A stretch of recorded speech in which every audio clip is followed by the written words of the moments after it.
He is due to spend 6 months on the International Space Station next year. Major Peake is currently undergoing intensive training in Germany to prepare for the mission. He will travel on a Soyuz rocket from Baikonur Cosmodrome in Kazakhstan and could eat the meal chosen by the public. Whether it's an asteroid mission or a moon mission, the ultimate aim is the future exploration of the solar system and get to Mars on a manned mission, he told BBC News. Humanity's aim is to explore the solar system, not just for the sake of exploration. I genuinely believe it is for the sake of our own survival in the future. Continue reading the main story. A circumflex. Start quote. There's lots of unglamorous work to do. At times we are plumbers, at times we are electricians. We do all sorts of jobs, sir. Tim Peake. UK astronaut. Tim Peake will be going to the ice in November or December next year. He is currently undergoing intensive training at the European Astronaut Center in Cologne, where I caught up with him. I have met Neil Armstrong, Buzz Aldrin and Chris Hadfield, and I wondered how Tim Peake would compare. He came across as incredibly nice and refreshingly normal. It is because of this that the nation is likely to empathize with him, and through his eyes we will witness the wonders of a mission to the International Space Station. But beneath his easy manner is an ice-cool nerve. It was demonstrated most clearly on the day that his mission was announced. He was quizzed on Newsnight about the value of his mission by Jeremy Paxman. Very few have matched the formidable presenter when he has been in full cry. But Tim Peake handled the grilling with aplomb. I was tired before the interview, which I think helped, because it meant I didn't have the energy to get wound up, he confided modestly. Reaching out.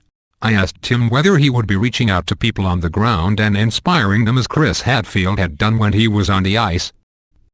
I certainly hope that the mission will have an inspirational effect. But I'll be doing it my way, he told me. He wants a nation to be part of his ground control team. We are going to get the public involved in naming the mission, designing the badge for the mission, and doing things like designing a meal for an astronaut for a day that will get cooked and sent up for me to eat, he said. The idea behind the meal for Tim is to get people thinking about science through nutrition, minerals and calorific content. There will be activities involving sport and exercise too. I met Tim at the European Astronaut Center in Cologne. It is located in the outskirts of the city, in the midst of a desolate industrial complex which seemed to be fading into the grey German drizzle. The misery of the landscape is blasted away though by the incredible sense of optimism one feels on entering the astronaut training center. Its vast hall seems like an untidy giant's playroom, strewn with life-sized replicas of parts of the ice. Tim grinned at my bemusement and showed me through to where he'll be working, a true-to-life representation of the Columbus module, which is Europe's laboratory in space. Here, he is taught how to take apart a smoke detector and change its filter. Routine maintenance will be a large part of his job. There's lots of unglamorous work to do. At times we are plumbers, at times we are electricians. We do all sorts of jobs, he said. There was a time when all you needed to be an astronaut was to be very brave. Now you need to be able to do much more. The former helicopter pilot is also learning how to be a scientist.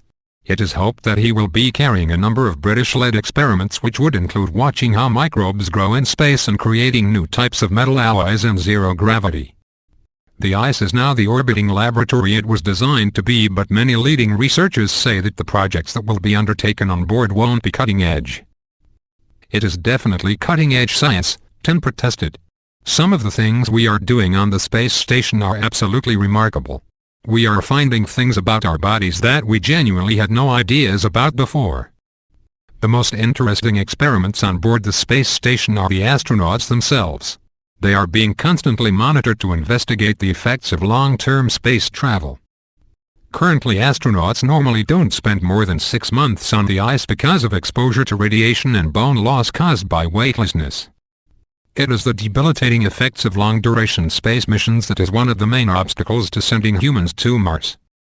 But, speaking candidly, Tim told me that among the astronaut corps there was a firm belief that one among their number would, in the not-too-distant future, journey to another world. We are being trained for these kinds of missions on the new launch systems, he said. It's easy to dismiss this stuff about Moon, Mars and beyond as NASA propaganda. But they are taking it seriously, and I think it really will happen.